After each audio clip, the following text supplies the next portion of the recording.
Қайырлы күн, назарларыңызға аттестация 5 нұсқасын ұсынып отырмыз. Елестету, салыстыру, түсіндіру және дәйек келтіру, мазмұндау кезеңдерін қамтитын тәсіл дәлелдеу деп аталады.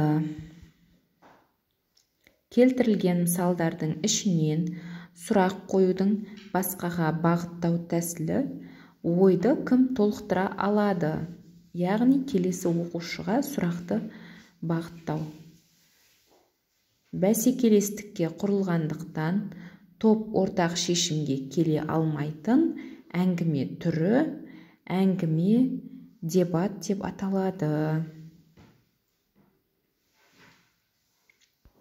Флейбель бойынша оқушыға тапсырманы орындауға кеңес берілмегендіктен оқушының қабілеті жетіп тұрса да тапсырманы орындай алмауы өнімнің тапшылығы.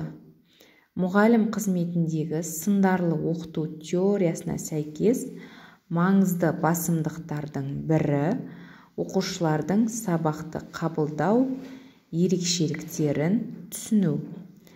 Кіші жастағы балалар дәл өзін қоршаған ортамен және адамдармен әрекеттесу кезінде оқу және даму жүзеге асады деп қарастырған оқу тәсілі танымдық. Көпіршелер деп саналу үшін оқыту мен оқуда қарастыратын жағдайдың бірі оқушыға өз бетінше орындай алмайтын тапсырманы орындауға мүмкіндік беру. Шульман құзырлы мұғалімге тән 3 белгі көрсеткен. Соның бірі болып табылатын оқытудың тәжірибелік дағдыларының сипаты, оқушылардың білімін бағалау, ынталандыру, сабақты жоспарлау, әдістемеліктерін меңгеру. Өткен материалға оралу, ой салу, дұрысын қабылдау, толық жауап беруге итермелеу мақсатын көздейтін қарапайым сұрақ, түрткі болу. Педагогиканың жалпы негіздері бөлімінің мақсаты педагогикалық білімді қалыптастыру.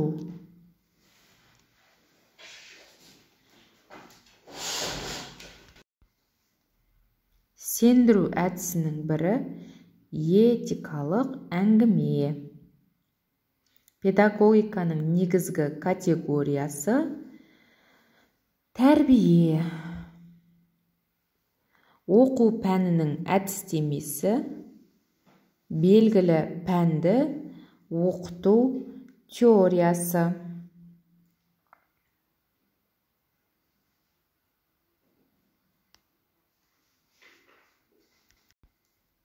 Озат педагогикалық тәжірибені талдау және зерттеу әдісі жаңашыл мұғалімдердің іс тәжірибесімен танысу.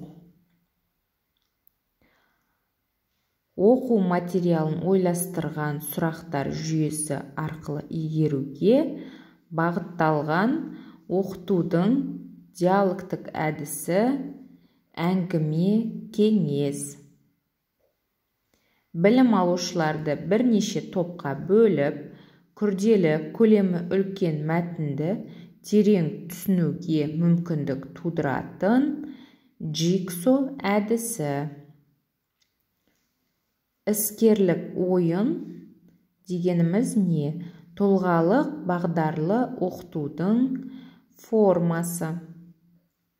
Сындарлы оқыту теориясы негізделген тұжырым оқушылардың бұрынғы алған білімдері жаңа біліммен үйлескенде дамиды.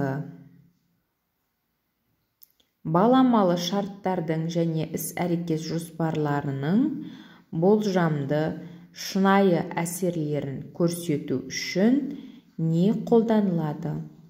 Модельдеу. Оқуды даралаудағы шешуші критерий білім алуда тәуелсіздікті қамтамасыз ету.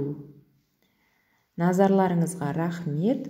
Каналға тіркеліп, қолдау білдіріп кетіңіздер.